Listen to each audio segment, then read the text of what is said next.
herbaboy ng mga labs tambok. Nindot kayo ni sa sabaw. Sabaw sa kanabitang wilat ang baka. Mga bukog sa baka. Mamukpo ta mga labs kay murag timing na kaayon sa nilagang baka. Wilat ang baka.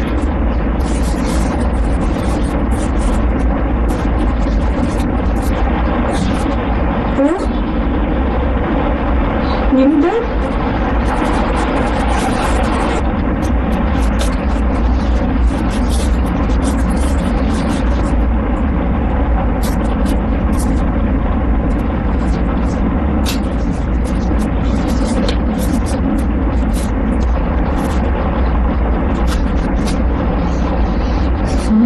Very humot kaayo. Mint, very mint flavor. And of course, Seroquina is a mint.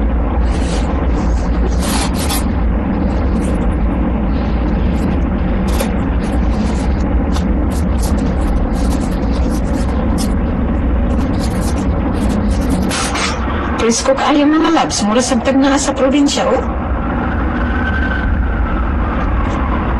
But this is actually in the city of Beverly Hills. You can plant here like this also. There you go.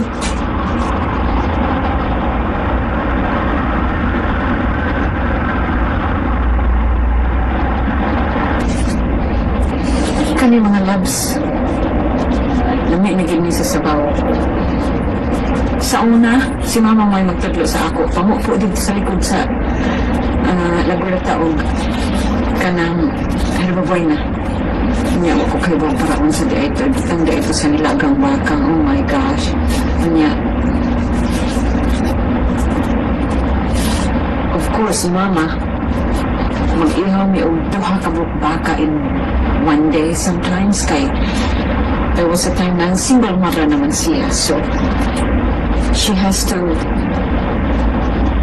take care of 4 children on her own at the very young age of 30, something like that. Mag-ihaw nito kapag-baka, usahay baboy, iyang ibaligya sa merkado.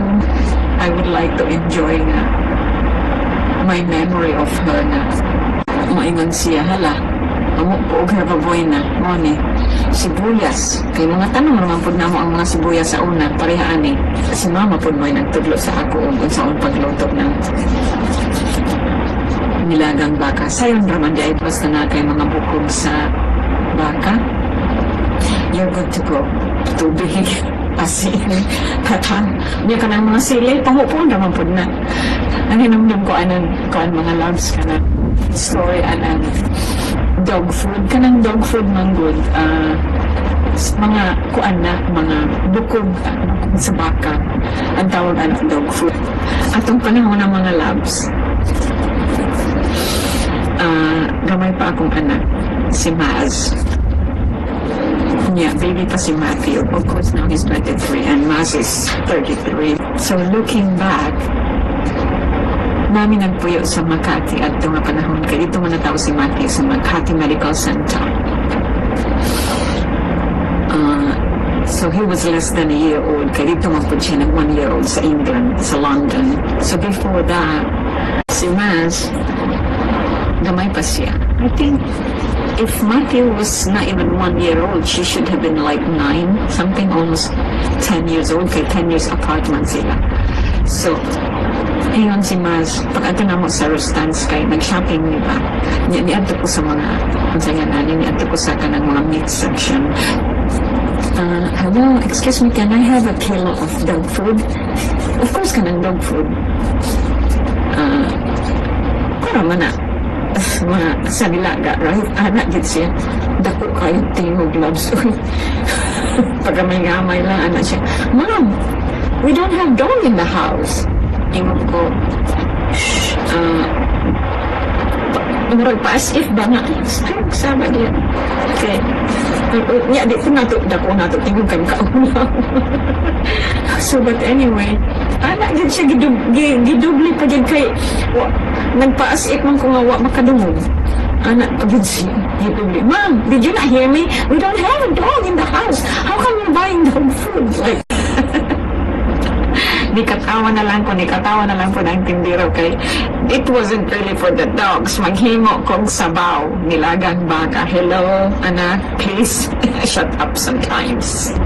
Mag-harvest na ta mga loves para magaluto tag sabaw. That's what we're trying to do today.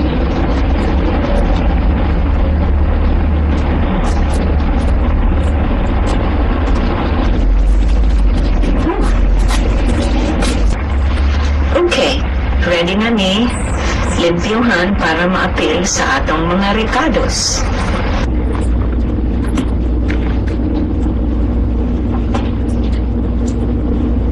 Mga labs mo niyang among butcher shop here. Ano nito yung malitok mga meat to cook. Lamb especially. So, naanamig din mga labs, this is where we always buy our meat. It's a kosher butcher shop. And I'm really looking forward to cook that linatang na baka where I was earlier trying to pick up some herba buena from the garden. Kaya excited yun ko. You know, when I cook it, tas namin nga magluto ko ka ng Pina-chef style mga labs hain na to ato rani. I mean like, home cooking ba? Kanang mingaunta sa mga Philippine food. So, I'll try it today. I hope we're all gonna love it. So what we're going to do today, mga loves, is we are going to take advantage of cooking soup para magamit natin ang mga herbawin kung mga sibuyas na mga gitanong na alam din mausip. So, I have this slow cooker o pag yung nagamit, so i-agyan natin para lang makaluto taong sabaw.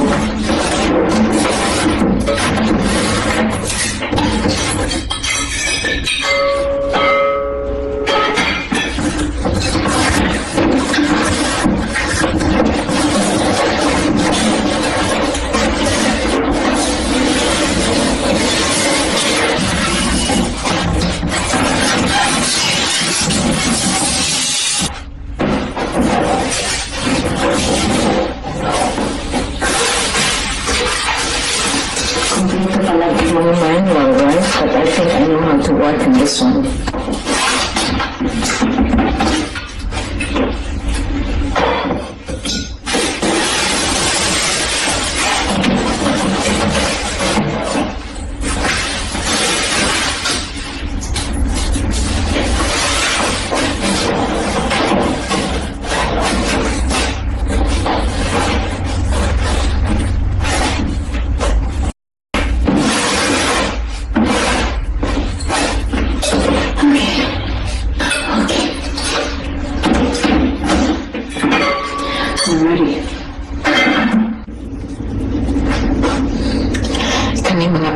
Of course, you know what this is. This is lemongrass.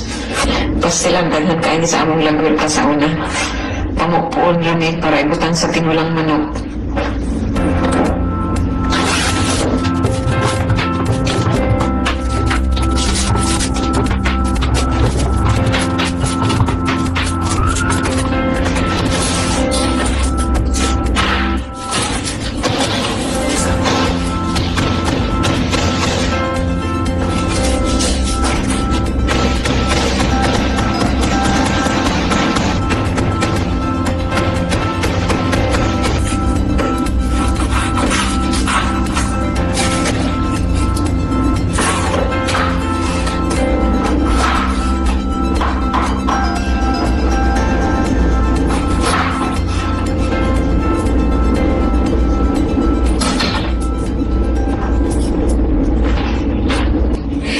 So, remember mga guys, katong ni Atomic Shop sa Kosher Butcher Shop, mo ni ang meat na mong ibay.